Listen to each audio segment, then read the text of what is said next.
Takes a shot. For three on the way.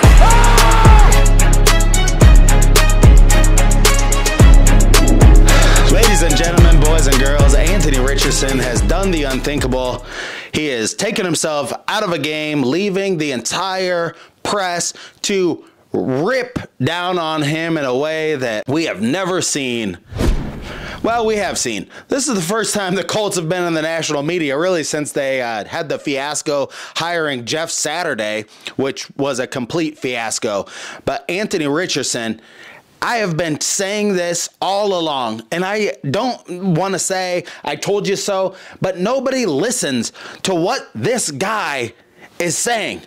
I told you over the summer, he's said flat out on Pat McAfee's show before, he doesn't really have to listen to the coaching. You know, he's not really going to slide. That's not really his style. It's not really his style to listen to people. It's not really his style to, you know, want to go that extra effort. And now his mentality has been exposed 100%. Now we all know for a fact it was exposed in a much bigger way. They couldn't put the cat back in the bag. And we're going to look at these clips of everything that happened on Monday and how this led to his benching. And I hope that Anthony Richardson takes his head out of his ass and gets rid of some of the people around him that are blowing smoke up his ass, telling him what a great person he is and what a great thing he's done. Because you, my friend, could be out of the NFL in a matter of seconds. The job that you have is such a coveted position.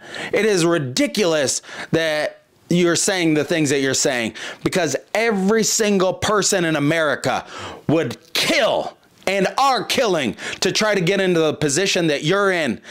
And for you to just say, you know what? When it's time for me to take a playoff, I take a playoff. And then not only to do that, but to double down on that type of stupidity in the press conference afterwards, I think that's really what got him benched. Not having self-awareness, and we're going to go through all the clips. Let's get into it, Hillbilly Monkey. What happened on Monday and Tuesday? It's absolutely remarkable. Joe Flacco's in at quarterback. Thank you for joining me. Let's roll the package. You know, he made an incredible play. Made an incredible play, threw a guy off, went and shook, shake, how you doing? And he even would go on after the game and say, like, I know that my completion percentage is what it is, but I'm a running quarterback, you know, and there's really nobody other than Lamar that could do what I could do, and he showcases that. And, boy, it is awesome whenever he gets there. I feel like I'm a great passer. You know, I've been playing quarterback pretty much my whole life. You know, I'm just a different quarterback from everybody else, so people are going to try to point out that I'm not as efficient as everybody else, but, you know, it's cool to me. You know, I run the ball way better than every other quarterback. You know, probably not Lamar, but than most quarterbacks. So, you know, I take advantage of my opportunity. You know, I just. But this week, yeah, as everybody's talked about already on TV, on the internet, and my tweet was kind of broadcasted to the world. I had never seen it before.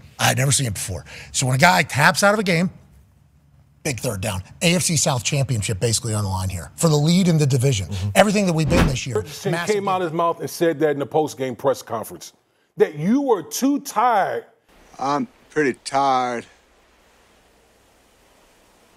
Think I'll go home now. And had to tap out of a game to catch your breath. Bro, I'm a former offensive lineman. We don't get plays off. We're literally out there to protect you. This whole saying, I just needed a break right there. And for you to tap out in that situation.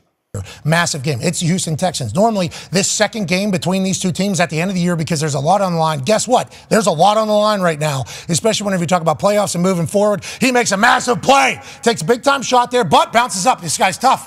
I like that. I was excited. Tough guy. Takes a shot, gets right back up. Toss. Man, tired. I ain't gonna lie. Ridiculous thing that I have ever heard. Could you imagine this, Shay? How many times have quarterbacks come into a huddle and talk to not only the linemen, but talk to everyone in the huddle? Guys, just give me your best. On a critical drive, on a critical play, give me your best. How in the world, if you're Anthony Richardson, could you come in that huddle and say something to what I just said when you tapped out of a game? I've never seen that before. Wait a minute. I've never seen that before in my life out of a quarterback, legitimately. And I know I echo the sentiments of everybody else that has tweeted or talked about it or done anything about it. An NFL quarterback doesn't tap out of a game, especially if they're able to go play. That's kind of a part of the position. You know, that is kind of a thing. You're the face of the franchise. Whenever you're tapping out, whenever you're healthy, what message are you sending to everybody in the building, everybody in the locker room? Quarterback Anthony Richardson is coming under fire for tapping out in the middle of the game against the Houston Texans. It's really disturbing. And on top of that, you got Joe Flacco as your backup, someone who's been balling, okay? You don't have the luxury of tapping out in the game when the Indianapolis Colts have a viable backup quarterback that we know at this present time is better than you are. And so, again, I'm literally stunned that Anthony Richardson said that in the post-game press conference. The locker room, the entire city, the fan base. And I think what it does is it makes people think, like, get this guy the fuck off of our team. Bruh. You're a professional athlete, okay? You're 22 years old. This is the middle of the season. This is the middle of the season. This is week 8. You're supposed to be in mid-season form. You know, that's what people talk about. This is the middle. Well, he had a hurt hip. Could this guy be benched soon for the veteran Joe Flacco? There's a big comment by the head coach, Shane Steichen, that may lead you to think that it's happening soon. We're going to break down I'm embarrassed and he's embarrassing for saying that. Some things you just eat it. He'd have came out better lying and said he got nicked, Stephen A. and Woody. For you to say on a 3rd and goal, you said I was too tired. I was too tired. Do you know how many times I've been in the huddle and see John Elway come back breathing heavily because he scrambled and he's damn near out of breath, but he knows the responsibility of being the face of a franchise, being the leader of the team. What is expected of him? They say. He had a hurt hip there. He's only been back for 2 weeks. It's like you can do cardio, okay, and you could do conditioning with a hurt hip and everything like that, and they have all that shit in the building. So I wonder, strength coaches, what the hell is going on over there? How is it? And then for him to give this answer immediately after the game whenever he was asked about it, certainly alarming. Man, tired. I ain't gonna lie.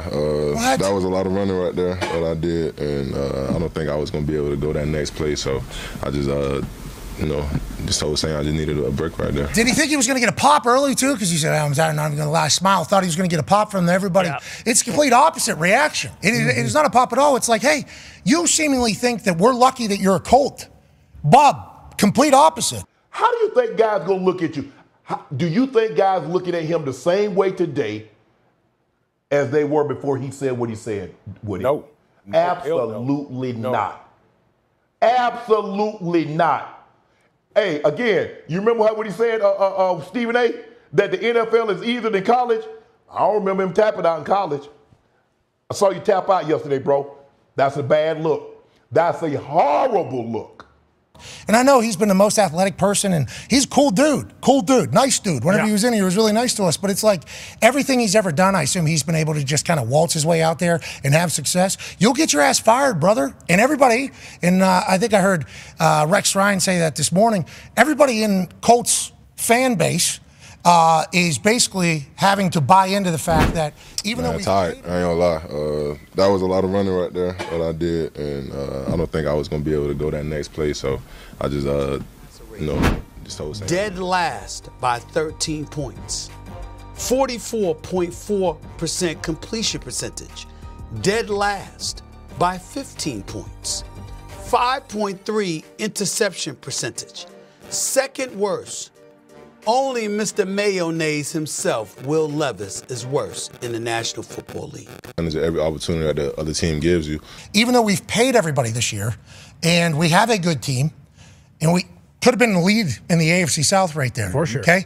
We are forced to have a quarterback that has never played football before, really, because he was drafted number 4 overall, and he wasn't able to play last year because he got hurt. He also tapped out of a couple of those games, too, when medical results came back negative in this entire thing. But we just have to buy into the fact that the future, he's the future, he's the future. So we're going to give him time because he has to play, has to play, he has to play. It's like, how long does he have to play? Jordan Love didn't have to play. Whenever he came in, he was able to sit behind somebody. Patrick Mahomes sat behind Alex Smith for a year. Why is it the fact that he has to play, has to play, has to play is the only way he's going to get better because he doesn't have a lot of reps? It's like, so we just have to throw this year into the trash, even though we have a team that Jonathan Taylor's flying around like old Jonathan Taylor. Yeah. The offensive line's moving people. Michael Pittman's making plays. Alec Pierce is making plays. Josh Downs is making plays. The defense, DeForest Buckner comes back, raising hell on it. Special teams is doing. It's like we have a team that could go, but instead we got to watch a quarterback that's going to be our future because he was drafted number 4 overall. Didn't get to play last year because he got hurt with a shoulder injury that. I'm not even going to get into it, but like the whole conversation is like, you got to deal with it. And then we got Joey Flack sitting there. Joey Flack ran 20 miles an hour a couple weeks ago. Right. You know what his ass did off the couch in there? Just next play. Just wasn't tired, wasn't too exhausted, just continued to do it. It feels like it just showcases like a lack of awareness at all for a situation. Yeah. And he's cool. You know, he's cool. I like that he's cool. I do appreciate that. But, man, we got a team this year. 9-year NFL vet, host of Everything DB, Good D, Bad. But the bottom line is, no matter what you're doing in life, people in the United States, no matter who you are, you cannot show signs that you are just going to quit on people. There are people out there working at an $8 an hour job, if those exist. And you know what they can't do? They can't just quit. Nobody can. And if that's in your mentality, then it has to be phased out completely, entirely. Anthony, you could go one of two ways with this. You could take this as an opportunity to grow from it, or you could turn into a more stubborn asshole that you've kind of revealed yourself to be, and then just take yourself down a long, long road of failures. But a person like Anthony Richardson doesn't really have a lot to go off of. He's had a lot of successes in his life. He's worth $2.8 million. He's had a lot of successes that have led him to this point. But does he have a failure to look at now and to say, that's where I dug myself out of that hole? He doesn't have that big failure in his life to look back on. So will he be able to do it? Will he be able to keep the right mentality? Thank you for joining me, Indiana Sports. Thank you for joining me on the video today. If you want to see more videos like this, click this video right here and you'll see more Indiana Sports Connection. Thank you for subscribing and giving the video a thumbs up and being here today. I appreciate it more than you know. Bye-bye.